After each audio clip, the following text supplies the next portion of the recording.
if you're not in the class, hopefully this is a fun event. My name is CJ. I am a member of the Markets and Human Health class. I'm the president of Emerging Markets Development Club, and we're co-hosting this with Catherine Manfrey, who's leading Chronicle, as well as funding has been provided by the Center for Global Initiatives, CGI, Center for Global Initiatives.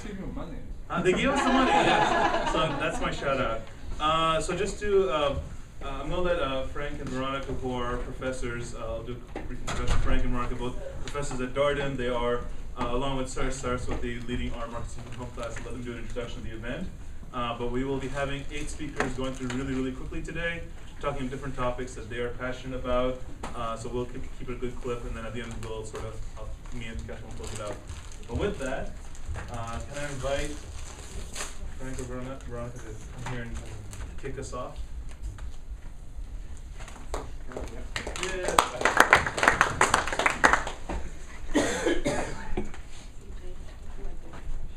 I know there's no like fancy clicker.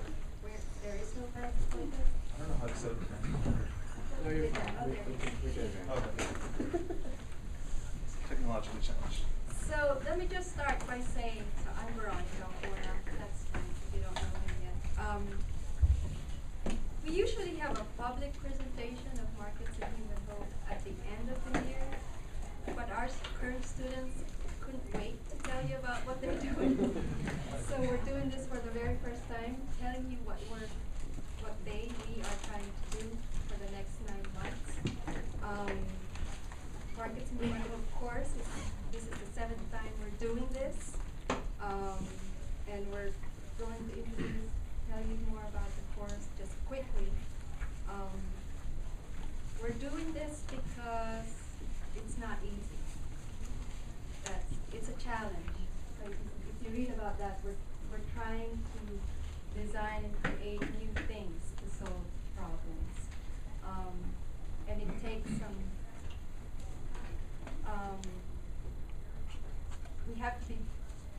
we need bold people to take on the challenge. And I think our students are also discovering this about themselves, that they are bold enough to take on the challenge and bold enough to actually go through the process, go through the journey. Because again, we're emphasizing it's not easy. If it were easy, we don't need MHH. Okay? And the challenge in general is development, right? Human development, economic development. And that's really the challenge. And when you see things in the world that just aren't right, and you'd like to do something about it, and often it's government, you'd say, oh, the government should do that, or charity should deal with this. We challenge our students to think about what they care passionately about, but can we actually come up with financially sustainable ventures that would do this development work, that if it was successful, the development work would get done along the way, right? So rather than, it's I don't want to say it's easy, but it's one thing to say, here's a problem in a local area, and I'm just going to try to address that through charitable donations or something. It's another thing to try to think about a mechanism such that that problem would go away. It would be dealt with through a market mechanism, through starting a venture or enabling the market to develop. And that's the challenge that we put out there to the students. And then we also see our students as entrepreneurs, but also they are the designers, or co-designers, or the orchestrators. They can't do it all.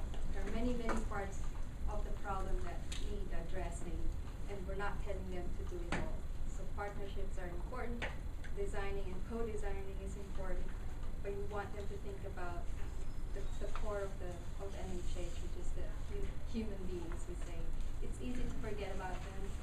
We always have to remind our students, remind ourselves that it's about the prospective clients, our clients, not the thing, not the problem, but what it is. What is the problem of this person or this group of persons? And we want to again keep thinking about that, because in the end, it's not the entrepreneur. There's a very good, important role for the entrepreneur, but in the end, it's the outcome for the client and the people we're trying to serve. And then the whole process is really thoughtful thinking, thoughtful work, figuring things out, and the nice, fancy idea will come later. We don't start with the fancy fancy design. We want to learn about the conditions, the needs, the problem. Then the design of the product or whatever that is will come later and will be fancy, will be nice because it will be appropriate for the clients. And some of the problems are.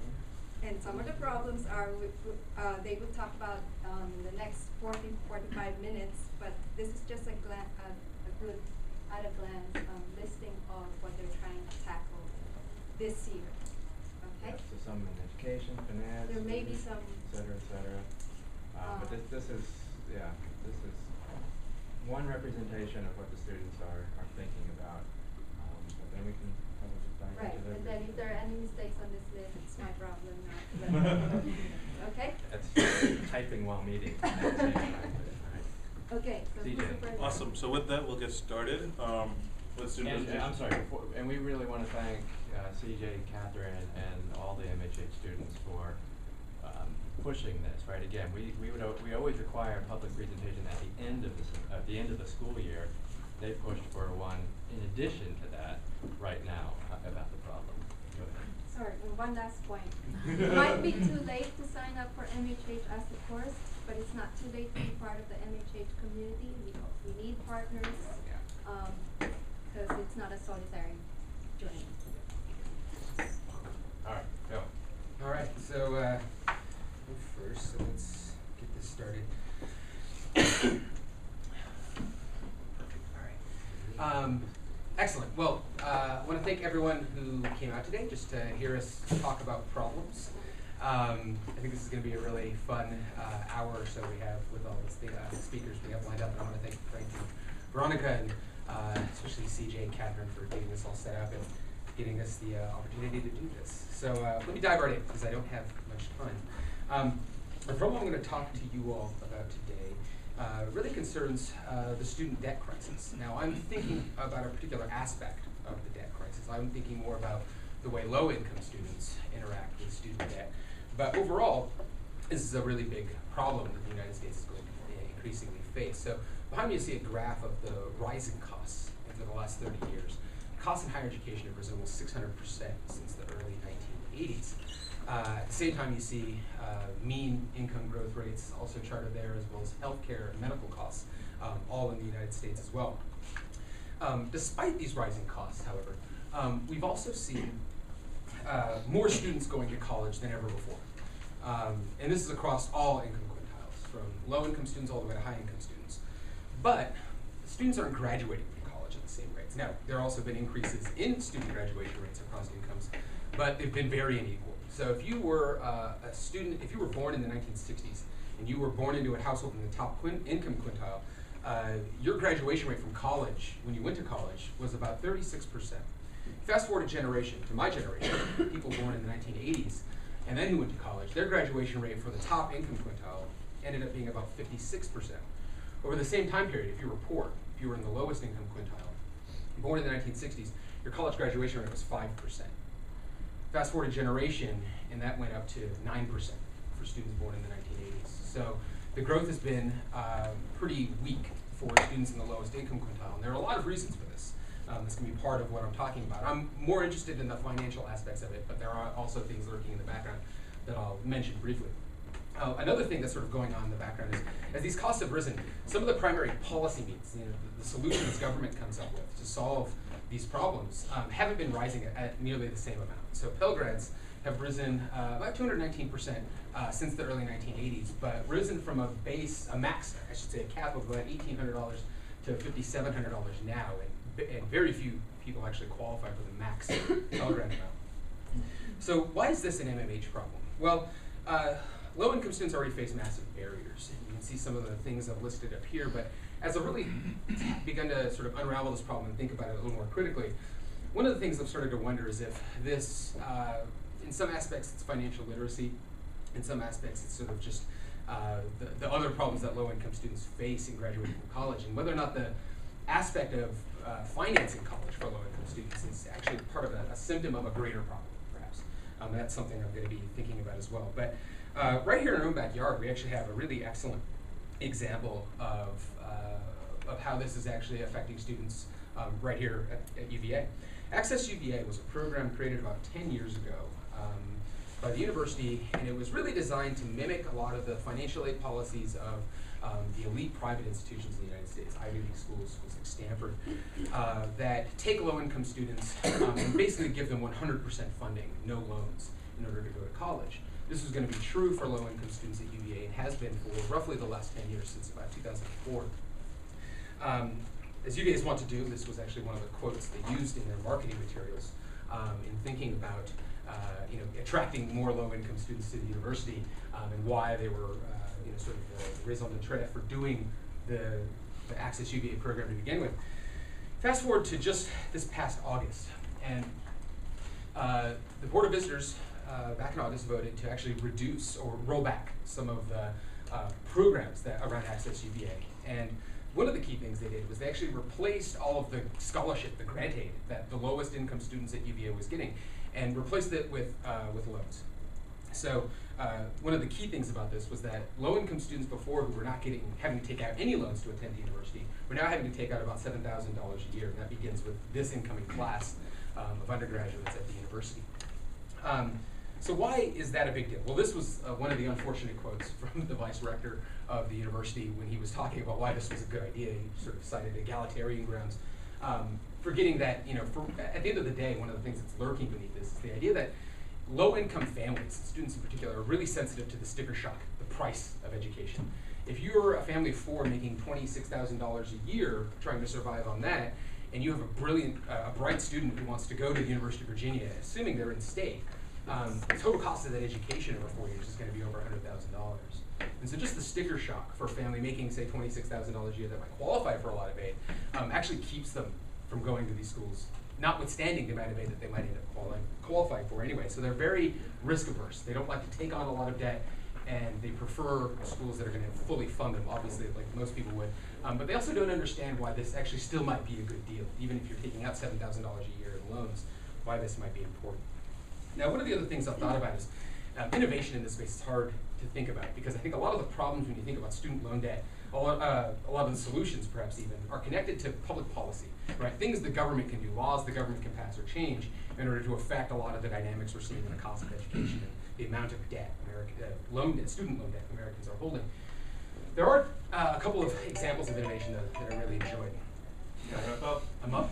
Okay, Yeah. 30 seconds. SoFi is social finance, a firm started at Stanford Business School a couple of years ago that connects recent graduates with alumni refinancing of their student loans. And then alumni ostensibly take those students that are refinancing under their wing. Another one that's bad, though, has been sort of seedy student lenders that sort of sign preferred lender contracts with universities by paying them big fees, and then give low-income students debit cards that they're charging $2 to swipe a card at a grocery store. So they're taking money out of the pockets of these students that's all loan money. So there is some innovation, some of it bad, some of it good, but it's a way to think about just the financing of student education. So here are a couple of questions that has sort of set the stage for me, and I'm happy to take any of the questions. No questions. No questions. All right. Next up. Leave those up a bit for the transition. Yes. Okay. All right. So next up is, actually, we need to see who's next. Ava. Yeah, okay. Sorry.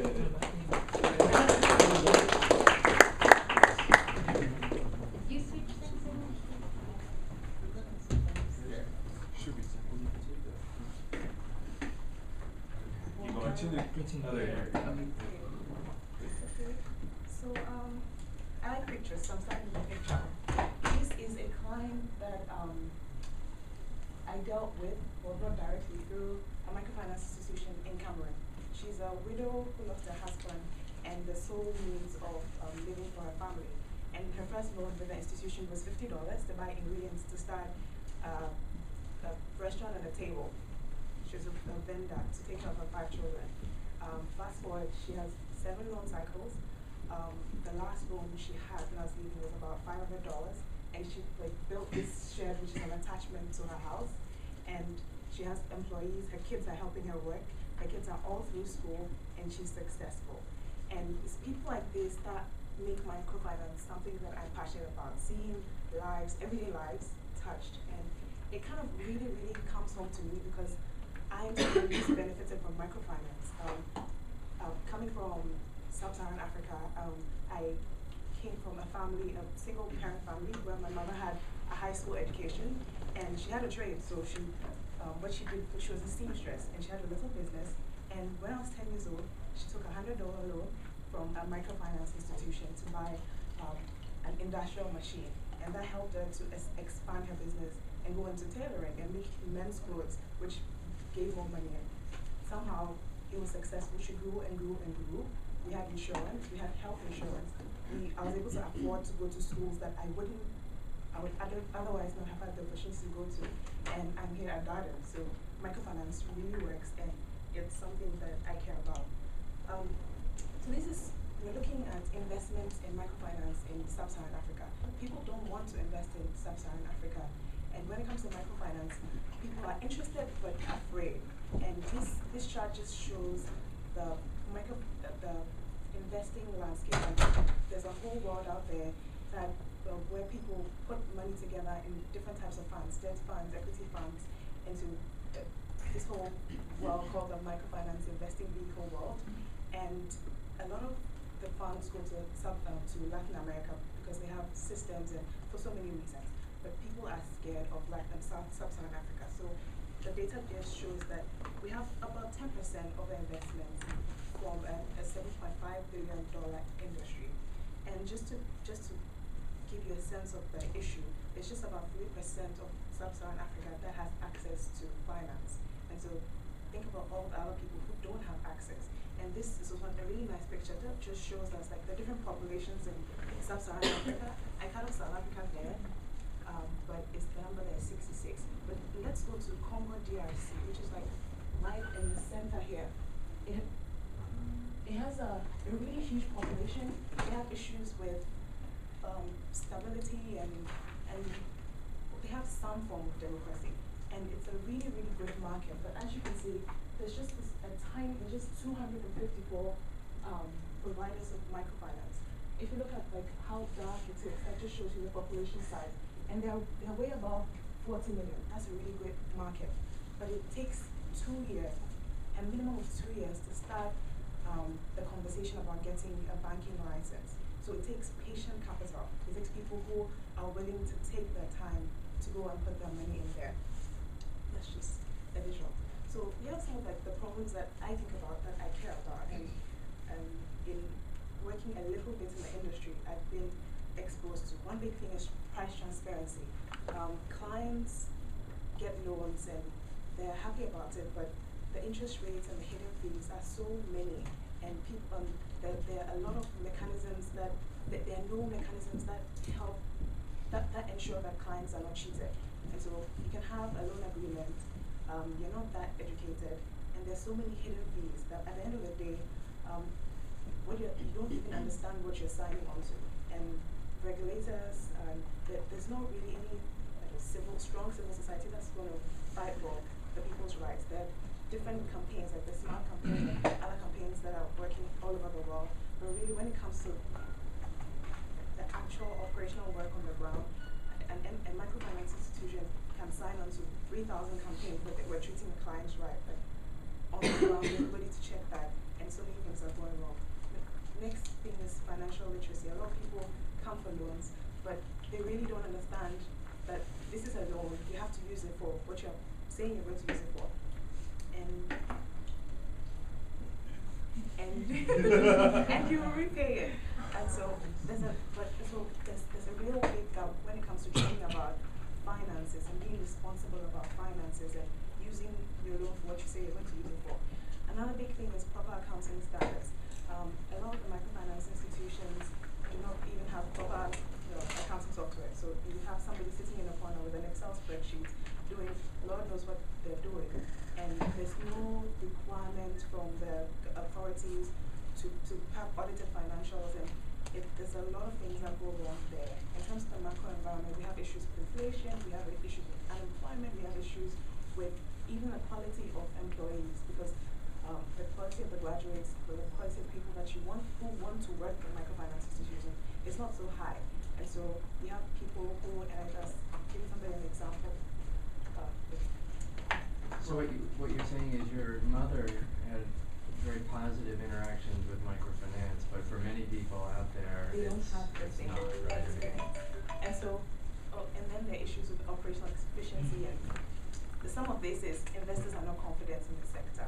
And so it's something I care about, it's something I hope to work on and at some point in the future. So thank you. I'll hold a 1 minute warning up for you guys just so you see it coming. Thank you guys. Huh? Learning as you go. Yeah, exactly. It's a little process. All right. All right, guys. So, as we say, we're going to talk a little bit about entrepreneurship and emerging markets. As business students, I feel like we all focus on this a lot.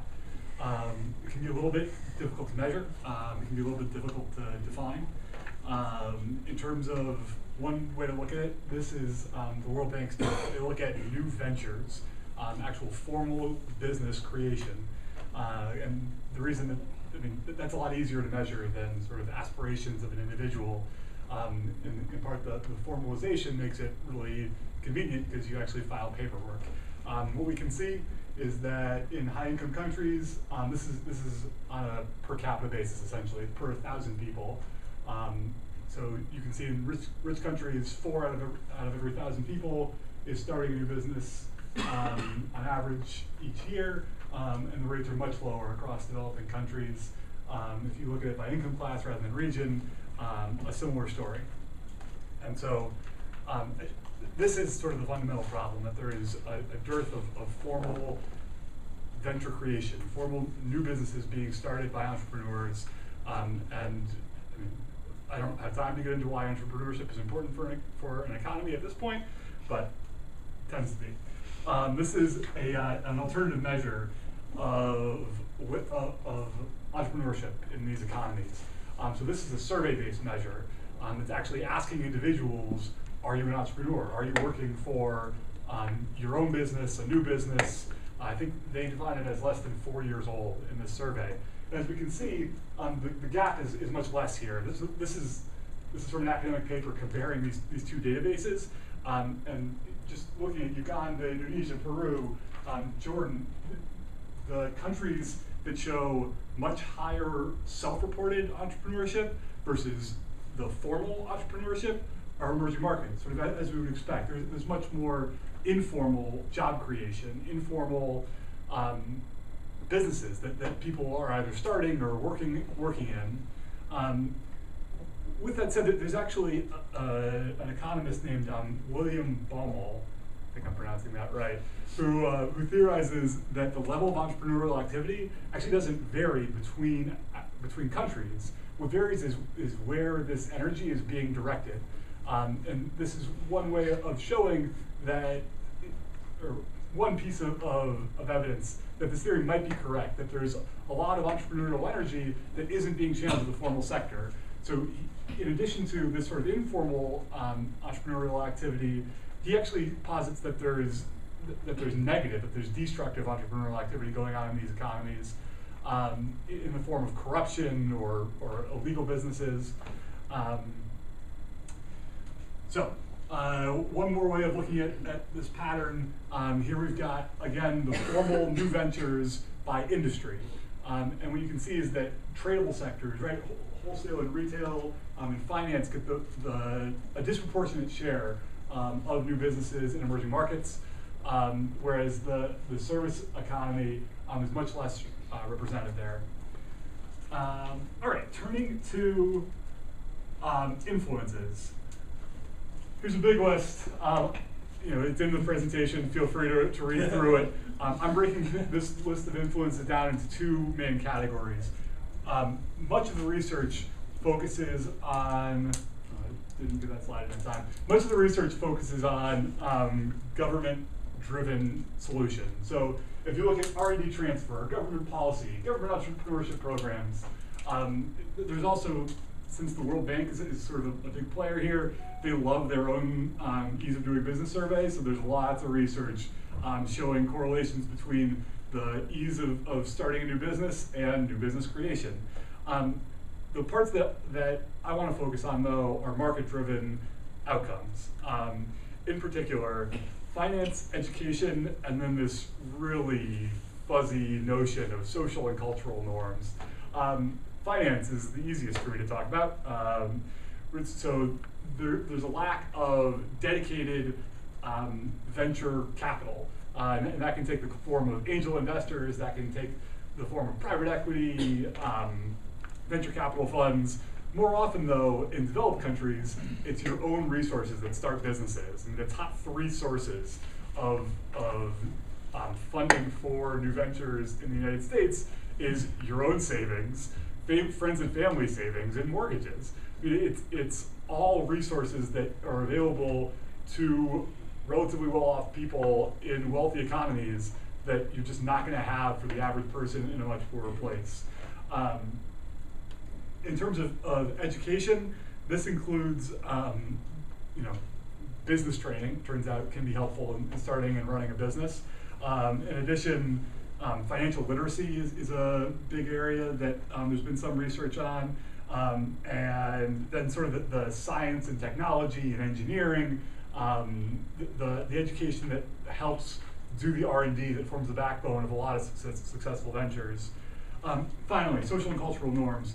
In a lot of places, risk-taking is seen as not the same positive that it is in, say, Silicon Valley. In a lot of places, if you have a firm that fails, that's really associated with you. This makes a lot more sense if you view life in sort of a community that isn't as mobile as the United States, where you are tied to the same space, to the same business, and consequently, risk-taking isn't incentivized as much. Just the last point on social and cultural norms, I really think it's important to get success stories out there, that the Facebooks of the world end up pushing a huge number of young people into entrepreneurship, and into entrepreneurship that sort of mimics where there has been success. And that's largely missing in emerging markets. Cool. Thank you.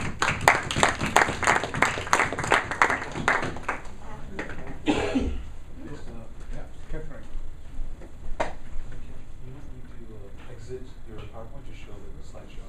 Oh, there's like an In case it action. doesn't work. Oh, okay. Go ahead. Okay. Hey everyone, how are you guys doing? Good. Great. Okay. So I'm going to start my presentation off with a joke. In Egypt, before the revolution, there was this joke that went, President Vladimir Putin was up for re-election, and he calls Hosni Mubarak and says, "Hey Mubarak, you always win the election with 99.9% of the vote. Can you send your advisors to help me out with my election?" And Mubarak says, "Sure, I'll send my advisors." So advisors go over to Russia, the Russian election happens, and the results come out 99.9% Mubarak. So, what does this joke have to do with MHH? Absolutely nothing, except that it highlights a part of Egyptian culture that you can't actually read from reading statistics or reading the news or things like that. So these are a lot of statistics about Egypt. It's a country of 80 million people, 90% of which are Muslim, 10% of which are Christian, almost all of which are Egyptian, and these are just a lot of things to look at. What I'm going to be talking about is why these statistics should matter to you and why they particularly matter to me. And instead of talking for 5 minutes about why these are important for economic development, I'm going to tell you 3 stories of my time in Egypt and why I particularly care about development as a whole, and why these problems are really difficult and important to solve. So the first story was about a little over 2 years ago, when 5 of my very close friends were in a really bad car accident about 100 kilometers outside of Cairo. And one of our friends calls my husband and I up and says, "You need to come and get us because the only native Arabic speaker in the car died on impact." And so we rush out to meet them. And by the time we get there, only one of them was left that the ambulance hadn't come to pick up. Unfortunately for them, the ambulances that came were taking them to Suez, which is an hour farther away from Cairo than where the accident happened. So we get to a hospital very much like this one, if you can call it a hospital. And 3 of our friends are in a room without running water and without soap or without any kind of medical equipment. And our one friend who has a severe head injury is in a room, and we find out that there's no MRI, there's no X-ray, and there's really no trained doctors to speak of. So after a few hours of negotiating, we eventually get some ambulances to take all of our friends back to Cairo. And by the time we get back to Cairo to a hospital that has an ICU, that has an MRI, that has an X-ray, it was 8 hours after the accident. I don't really know if that 8 hours made my friend's recovery time really long, but I probably can assume that if she'd gotten to a hospital a lot faster, maybe things would have worked out a little bit differently for her in her recovery. So the second story I'm going to talk about, I first went to Egypt when I was 19, when I was studying abroad, and I remember about a week after I arrived, I picked up the phone to call for some delivery for dinner. And I get a knock on the door, and I open the door, and there's a 10-year-old boy holding my food. For those of you that have lived in emerging markets, that probably doesn't sound too extraordinary, but to me, who had never spent any time abroad at that point, this was really shocking. And over the course of my 4 years living in Egypt, this was a pretty routine thing. You know, you order some food, the person that's delivering it is a young child. And so I think that this is probably representative of, one, why illiteracy is such a big problem, not just in Egypt, but in other countries, why there's a general lack of education and lack of focus on education, and also, of course, illustrates child labor as an issue in general. So then the last story I am going to talk about, if I can get this to work, let's see if it works. Work? Maybe? Okay. Yep, okay, great. Nice. Awesome. Okay. Is the Egyptian Revolution. So the Egyptian Revolution, while I'm sure most of you have read about in the news, for me it was a very personal experience, and I think the Egyptian Revolution in a lot of ways is representative of a culmination of all of the statistics that I showed you at the beginning of the presentation all coming to a head. And so these pictures were actually taken by my husband during the first week of the protests, and as you can see from the perspective of where they're taken, he is on the ground in the middle of the protests. So for me, when I was watching the news of the millions of people that were in Tahrir Square, I wasn't just watching a revolution, I was watching to make sure that my husband and friends were not being injured in some of the fighting that was going on. And so I think for me personally, it's really hard to do an accounting problem or to do a DCF and not keep a lot of these problems in the back of my mind. And it's really hard to not be passionate about all of these other problems. And while I'm certainly by no means suggesting that revolution is a solution to MHH problems, We're not excluding. but we're not excluding either. I think that the point that I'm trying to make is why we as MBA students should care about these problems. In Egypt's case, if you have seen the news recently, there's still a lot of ongoing problems in the country, and while I think that eventually it will serve as a catalyst for development and for people to get involved, I think that we as MBA students have a big potential to be solving a lot of these problems. And these are really big problems, and there's so many of them that, as Frank and Veronica know, I've had a really hard time trying to focus just on one problem to solve because there are so many.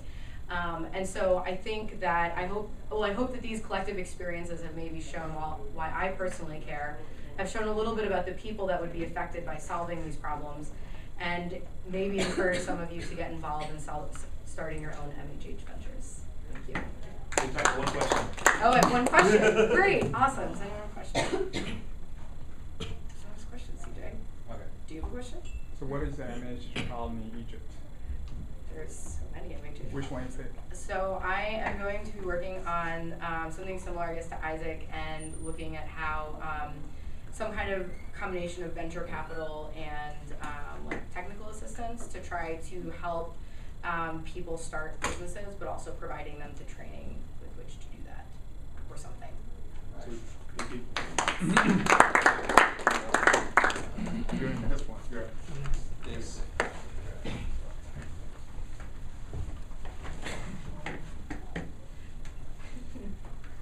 Okay, so I will be using slides, any slides from my presentation. So this afternoon I want to talk to you all about the problem of malnutrition around the world. Malnutrition actually is an issue that affects billions of people. According to the UN Food and Agriculture Organization, there are actually over 1 billion people who are affected by malnutrition in some form. And malnutrition actually is, so it can be basically defined, it's in two parts really.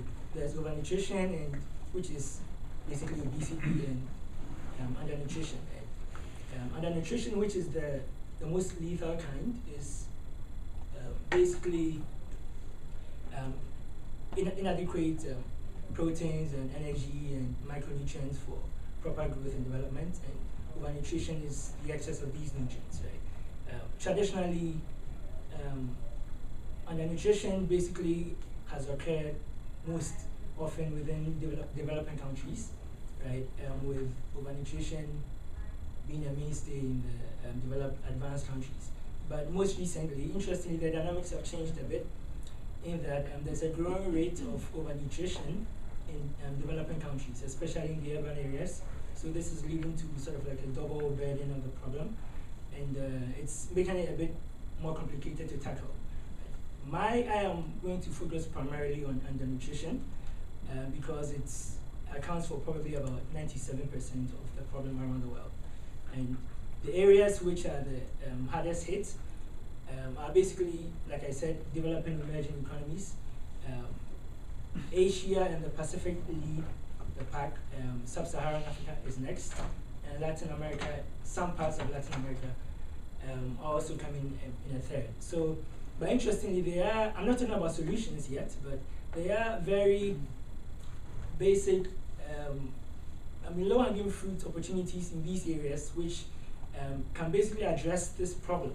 It's just basically how to organize your resources to take advantage of these of this issue. So there are very simple solutions, and that's what I'm basically set on finding out. So basically, why is malnutrition important? So according to the UN, actually there are 870 million people who are severely and chronically malnourished, right? Like I said, most of these are in developing countries, and malnutrition also turns out that is the single largest contributor to disease worldwide. So what it does is basically it exacerbates the existing problems of malaria and measles that these developing countries are trying to deal with. Malnutrition kills. About 3.5 million people, 3.5 million children under 5 lose their lives every year, basically because of some form of undernutrition.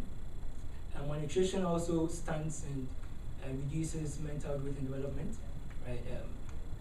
These people don't receive enough money, don't receive enough food, so some are not able to go to school, some don't have the strength to actually go look for jobs to earn a living, and so you have this cycle, this poverty cycle that is always reinforced. Finally, this ultimately affects economic development, right? So interestingly, the UN, the World Food Program actually reports that countries lose about 2 to 3% of their GDP just due to iron and iodine deficiencies. And so, I mean, if you're looking at this at a global scale, you realize that aside the fact that trying to solve this problem is maybe what we consider the right thing to do, you also realize that there's a quality issue in the number of the human resource available. If we neglect this problem, we are going to make sure that we are going to have unbalanced growth and unbalanced development. We're not going to be able to get the maximum human potential that we are all after. So the major problems, the major causes of malnutrition, like I mentioned, poverty, this entrapment, and then basically wars and unstable political conditions, which basically displaces poor communities and basically leaves them with no food. Poor agricultural systems, right? You have these rural communities don't have sufficient infrastructure, no warehouses, poor irrigation systems, and so there's low yield and all that. The problem it's entrenched. So you have this cycle that keeps on going. Finally, I sort of end by saying that I'd basically speak to some of the current efforts that are ongoing. Right. So traditionally, these donor agencies, humanitarian organizations, through the World Food Program, are trying to address this issue by basically providing like food for children in schools, so through school feeding programs, which basically encourages children and parents to send their wards to school. You have a program called Food for Assets, which is basically focuses on paying. Yeah, so it's basically food, paying these rural communities with food, and trying to give them access to markets where they can market their produce at competitive prices. So that's just the summary of the issue. Yeah, that's it. Any questions? Got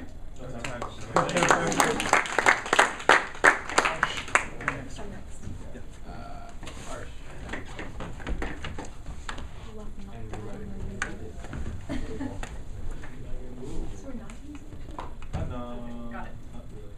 Alrighty. Okay. So something that follows pretty naturally after malnutrition is talking about food. Something that we've all heard is the hunger crisis, how hunger is such a global problem. And one of the solutions that we normally come up with is we should increase food production. But I'm here to tell you that food production is enough. We make enough food to feed everyone that exists on this planet, well, at least humans. And, well, I don't know about animals, so but we make enough to feed human beings. I think something, right, a solution that we need to look at, something that's complementary to food production, is actually preventing food losses. And to that point, that's what my presentation is all about. What is food waste? What's the impact of it? What's the extent of it? And maybe if we have time, we can figure out whether it's an MHH problem. So worldwide, 1.3 billion tons is lost. The extent of food loss, if you consider what we're eating right now, this would be at consumption. So if those sandwiches don't get eaten, they will factor into food loss. But if you take a step back, a lot of step backs, and go into when it's actually at harvest and when it's transferred into retail, if you look at that chain, that's where I'm mostly concerned about food loss. So this chart basically shows per capita food loss, kilograms per year, in pretty much all of the major areas in the world. So in Europe and North America, at the consumer level, food loss is the greatest. But once you start moving towards Sub-Saharan Africa, South Asia, Latin America, it's mostly at the production to the retail level. And in India particularly, about 40% of that production to retail gets lost. And that's a pretty significant number. About, leading to what David was talking about earlier, about 237 million people starve in India, right? If you look at how large of a number that is, it's almost the US's population. So what are the causes of that 40% being lost, right? If you consider some of the things that we take for granted here, it's refrigerated trucks or cold storage facilities, right? We all know that food rots quickly, so you need some way of decreasing the rate at which it rots. And refrigerated trucks is one way that you can do that. Another way is just cold storage, so big warehouses that have the facilities to impact sort of the acceleration rate of food rotting. Something else is food processing facilities, right? If it takes you that long to get to a facility that will process your food, it's quite likely that it will spoil by the time it gets there. And then something else is, so the picture on the bottom right there is what's called a mandi, which is essentially a market in Hindi. And what that means is, so this is a place where you have a lot of individuals, farmers, middlemen, etc., who come to sell what they have available. And it's not very efficient because a lot of food is just out there, again, impact, food's rotting away. So these are jute bags, right? This is what it looks like. And essentially, and we use it here in the US as well, it's a way to store food, and that's what you see up there. Grains are being stored in one of the warehouses. And packaging is a cause of food rotting away, right? And packaging, unfortunately, is not sophisticated. This is not sophisticated, right? The reality is it should look like this, but it ends up actually looking like this, which is grains just going to waste. And if you consider the 237 million individuals that I was talking about, they could have easily been fed, but what's happening? Now it's useless. So this bag actually contributes about 30% to the food loss, right? Well, how does it do that? 3 ways. So this, I mean, if you consider any insects, if this was supposedly sitting at ivy, they would just get in, and it would, right? It's ivy. They would just get in, and food would go to waste that way. Another way is heat, right? Food, the acceleration process of rotting is, that sentence didn't make any sense, but heat accelerates the process of food wastage, right? And the third one is moisture. Once any type of moisture hits your food, there goes the usability of that food, right? And this is just a very rudimentary supply chain of agriculture. And essentially, farmers have 3 ways to get to the consumers. They can use the mandis or the markets, which are usually the traders or the commission agents, or they can go to the food processors. And it's kind of a convoluted way. The point of this picture is that this jute bag has to go through all of those steps to make it to the consumer, and that's where you get the wastage. So if you take away anything from this presentation, is that instead of thinking about food production as a way to combat hunger, let's start thinking about addressing food wastage as a way to combat hunger. If the market size of this is, at least on the private side, it's about $1.2 billion. So you can do something to decrease food wastage at a very profitable level. And you can feed quite a lot of people with that. Thank you.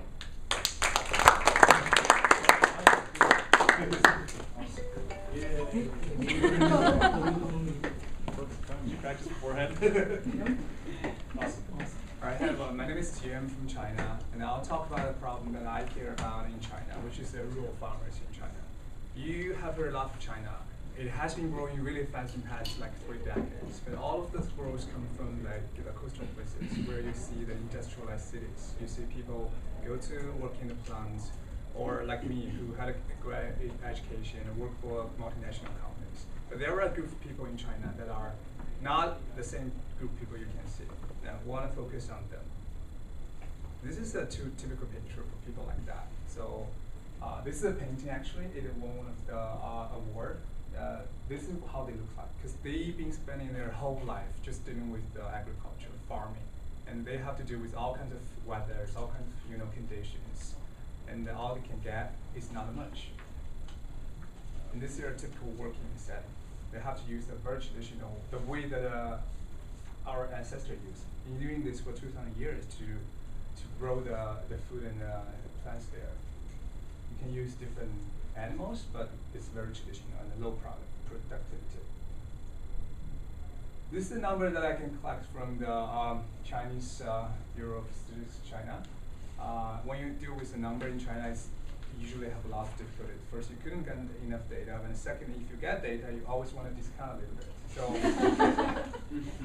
the rural population, the average salary there, that is income, annual basis, is around $1,300, but that's average. And that is like half of the population. And there's a number, 300 million people in China is in agriculture industry, that they just deal with all those kind of plants and maybe 1 or 2 hectares. That's a big problem. Why I said that? Because with the low income, there's tons of problems. First, because they don't have the affordability, they cannot access a good education as we can access from cities. And also, because they cannot afford to the healthcare provider won't go to those places to provide the resources. So they don't have the ability. When they have disease, either they just wait and see if they can cure or recover itself, or if not, they have to borrow a lot of money to get this cured. If they cannot get that much money to cure that, they just wait and see if they can survive or not. But that's a very typical thing that's happening. So other than that, finance, no people is going to there providing loan or insurance because the affordability, infrastructure, that's always a problem. And information, especially in the farmer part, the agriculture part, because they lack the information to the market. They don't know what to grow in order to achieve the maximum benefit. they usually just grow the things that sold well last year. And when everybody just grow the same thing, what happened? You have a lot of supply, but it's maybe the same amount of demand. So the price dropped a lot, which at the end of the day, they still got a loss. So that's the information problem. In farming, of course, they don't have other alternatives, but just become a farmer. So with all those problems, their living standard is really bad in rural places of China. So this is what you see. On the right side is what you have heard of China in the past. You see a picture from Shanghai, from Beijing, from Guangzhou, Hong Kong. But the left part, that's like 80% of the areas you can go and find these kind of pictures. When I trying to look into this and see what are the real causes or reasons of the problem. Of course, for single low-income source, which is farming, cannot give them much more affordability to access other resources, and also the vulnerable part because they don't have the information to the market dynamic, and also the low productivity. Just imagine use traditional tools, and how can you produce more than that? And also, price is one thing that they cannot control. Usually, what they can do is just talk to the dealer or collector, which buy those food from them and send to the big cities. They always without the bargaining power there. So price is not controlled by them. And also, of course, land. Land is pretty much owned by the country, and you cannot easily, if you don't want to do that, you cannot easily just transfer land to somebody else. So with that as a reality, there's not much consolidation for the land. You cannot easily achieve the economy of the scale as well. This is being changed right now. So countries doing some policy change to allow people to do more of the transfer of land. So we hopefully see some positive side of that. Cannot see the time. So in the MHH, we hope we don't look too much into the solution part, because really what we want to do is to understand the problem more. So I wish I can spend more time in the future to understand what's the real thing that's happening in one specific region. But here are some possible ideas that can guide me or friends who want to have the same interest to think about that. Like you can have a company and borrow or buy the land from the farmers and hire them, so that they can provide the information, you can provide the technology to group them, and also achieve the economy of the scale, so that people can get more out of the land. As well as some local business, maybe they can divide and see some other resources they have in that region, not just the farmers, some other reserves they can get after them. So those are just questions or things that I hear. I hope can talk to you more if you are interested as well. And next one is CJ. I'm the last one, so we're nearly done. Thank you for your time, then we'll close up. So I am talking about student entrepreneurship. And before I start, who here, just get a quick raise of hands, who here thinks that they're going to work for a startup at some point in their life? Raise your hands. Okay, fine. This is a self-selecting group, so everyone. A little bit of an issue. Let me ask a slightly different question. What do you guys think is the average size of an establishment in the U.S.? Can I get a couple of numbers quickly? 50 people is average size. Any other numbers? 20. Average, mean. 20? 6? 150, 12. Okay, enough numbers. They're all really big out there. I thought about this, the company's coming on Darden, and I thought Darden people, usually the companies are like a couple of thousand, a couple of million, and sometimes it's easy to get sucked into that. The actual number, according to Bureau of Labor Statistics, depending on how you measure it, is 16 people, but depending on how you measure it. Suffice to say, chances are that if you're going to work something in the future, you'll work for a company that's relatively small, a company that looks like a startup. And so it's helpful to think about what the skill sets needed to function in an economy where the company you're working for might look a little bit like a startup. Not just for yourself, but also for our students around us. Question number 2, if you are working in startups, how do startups get money? How do they start up? What do you need to launch financially? What are the sources for money? Angel investors, other places? Friends, family, parents, banks. Yes, there's actually a list of 3 broad categories: banks and funds, family, friends, and personal savings, and other. And what struck me was, and Isaac mentioned this a little bit, is sort of the breakdown across this. And in the US, according to a report by Babson College, 16% of startups are financed from banks, 82% from family, friends, as well as personal savings, and 2% from other. So where's most of this money for this entrepreneurial activity coming from? The resources around you. And thirdly, I saw this really interesting graph about sort of where does job creation happen, and it seems to imply at a very high level that startups are a robust part of job creation, that if you look at cycles and recession, maybe startups are very valuable and entrepreneurship is very valuable to the economy because it steadies employment. But what does this all mean? What you should take away is that entrepreneurship is a big part of our lives and our economy, because you might end up there.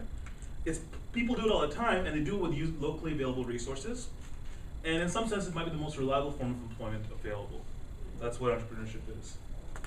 So let's go to the other end of the spectrum, new topic, student outcomes. I'm sure if you've been in the US for a little while, you've heard about the education problem in the US and how students are underperforming. And I'm going to put a hypothesis of issues up there that might be the issue, and tell me if this sounds somewhat familiar. On a psychological perspective, teachers will say students are disengaged in the classroom. They lack resilience, they struggle with coping with failure, there's a lack of ownership. Those are sort of the issues that they're struggling with. Perhaps from a more economic perspective, you can say that there's a gap between the cost of education for a student, especially for a low-income neighborhood, to be in school for 12 to 18 years, and the perceived value of education. And students struggle with the trade-off of near-term wants. If you're in India, getting a job, delivering pizza to someone's house. If you're in Egypt, delivering a pizza or something like that, versus actually the long-term payoff of education. There's a little bit of a gap. So I'm going to talk about the second issue first. This is perhaps what education looks like today for a lot of low-income students. They invest their time, their money, and their deferred income for year after year after year for 12 to 14 years, at which point they realize the gains of a 10-year degree. And if you're a low-income student and your parents aren't saying, trust us, trust us, trust us, this is important, if society isn't telling you this is important, this is a very hard investment to make. The returns aren't there, or if they are there, you don't see them. What if, instead, you looked at consistent returns? What if instead, at each stage, a student was reminded of the applicability of the lesson? At each stage, they were able to realize some value in what they're learning. Then this sort of return is a lot easier to invest into. And in fact, I would argue that we do this all the time. In fact, many of you, your education looks closer to this than the previous graph. Because for how many of us, we've grown up at early childhood starting lemonade stands? I didn't, but so something similar. Adolescence, again, we couldn't ride a bike around my neighborhood, but we started other businesses.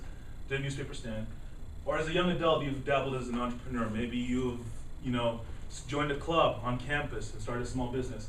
You've had moments in your life to test the theories that you've dealt with. You've gone to science competitions and had your insights validated. You've had people invest in you and validate your ideas. So there's a feedback loop that we enjoy that perhaps isn't happening as you look at low-income education. What about the psychological aspect? So here's some psychological factors on the left that might be what kids deal with today. And if you look at the right, here's some things we know about entrepreneurs. So students, I volunteered for a while in DC with a nonprofit startup, and what I found year after year was students would just give up. And they would struggle with giving up. Giving up would break them down. And if you're an entrepreneur, what do you learn? You learn fail fast, fail often, fail well. What a key skill for these kids to have. Students feel powerless and victimized at times, and if we know something about entrepreneurship, we know it is about tapping your local resources, it's about finding the power within, finding the power of people around you. So if we can get these students to see the resources around them, perhaps this issue of powerlessness and victimhood goes away. Third, they struggle to connect with mainstream society. If you've started a business, business is about selling a product, it's about being confident, it's about delivering value to society, and maybe this is a way for students to get involved and think about what is my social value? How do I communicate my value to society, as opposed to perhaps struggle with connecting into it. And lastly, feeling I am out of time. Feeling aimless, passive, and engaged, discovering passions.